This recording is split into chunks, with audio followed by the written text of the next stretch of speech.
O operador nacional do sistema,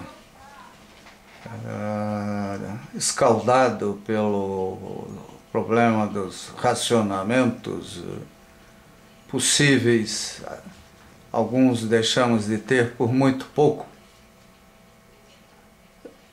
criou uma lógica que nós chamamos de curva de aversão ao risco.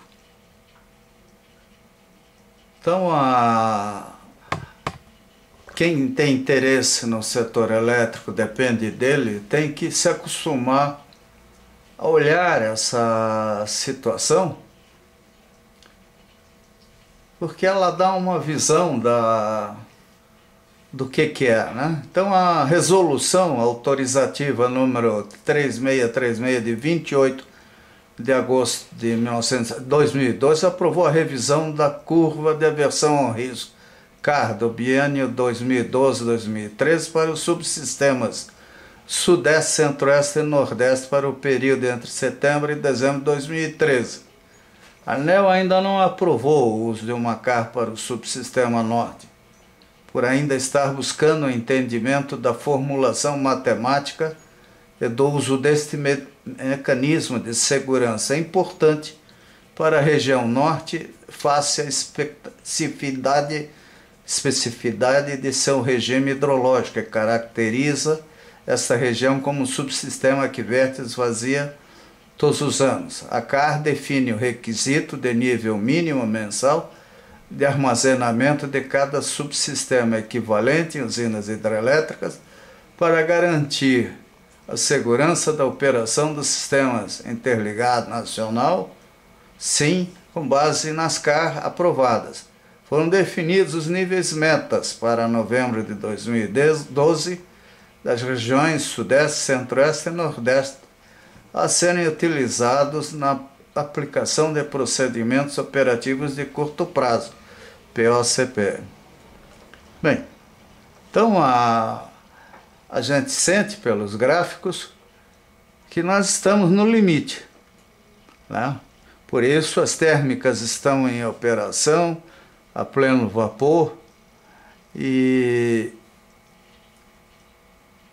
ou seja, qualquer bobeira nós poderemos entrar em racionamento. Agora, o que significa racionamento? Talvez o pessoal já tenha se esquecido da importância da energia elétrica, porque aquilo que não faz falta não incomoda. É bom o cidadão comum lembrar que ele está morando, muitos moram no último andar de um prédio, são idosos, nem sempre o gerador diesel funciona, ou seja, são obrigados a subir e descer dezenas de lances de escada para entrar em casa. Toda a cidade é cheia de semáforos, né? Qualquer bobeira você fica com uma região no escuro. As fábricas dependem de energia elétrica, inclusive da qualidade delas. Então, um período de racionamento de energia, a qualidade vai para o brejo, a probabilidade de ter um apagão local é grande, por causa do load shedding. O país entra, ou a região entra numa situação calamitosa. Tem que desligar a iluminação pública, a violência aumenta, é o paraíso para os bandidos. Isso tudo, no conjunto, determina um cuidado muito grande dos planejadores do setor elétrico. Eu vejo muitas vezes um otimismo, vamos dizer, mais político do que técnico em relação às coisas que são feitas. Isso é muito ruim, né?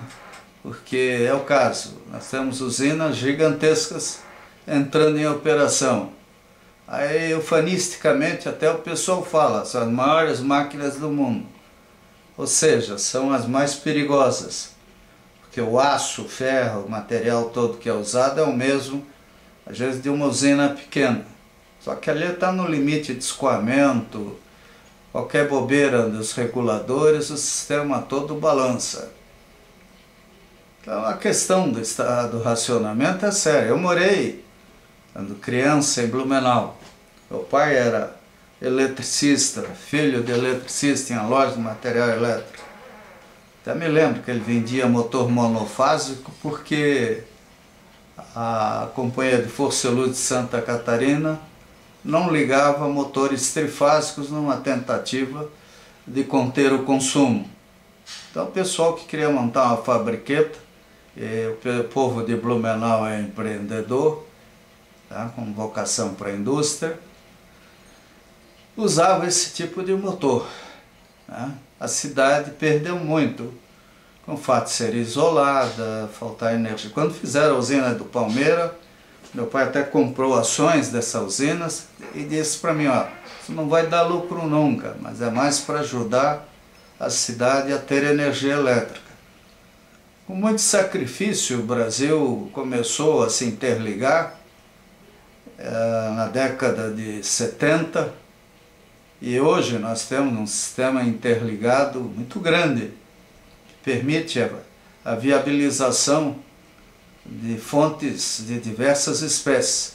Só que, paralelamente, entraram em ação os ecologistas, etc., fazendo de usinas que poderiam ter grandes reservatórios, usinas quase a fio d'água. Então elas, com isso, deixaram de ter a capacidade de armazenar energia, que é uma situação importante para elas. As térmicas também foram travadas, porque o pessoal, a turma do CO2 achou que o mundo ia acabar.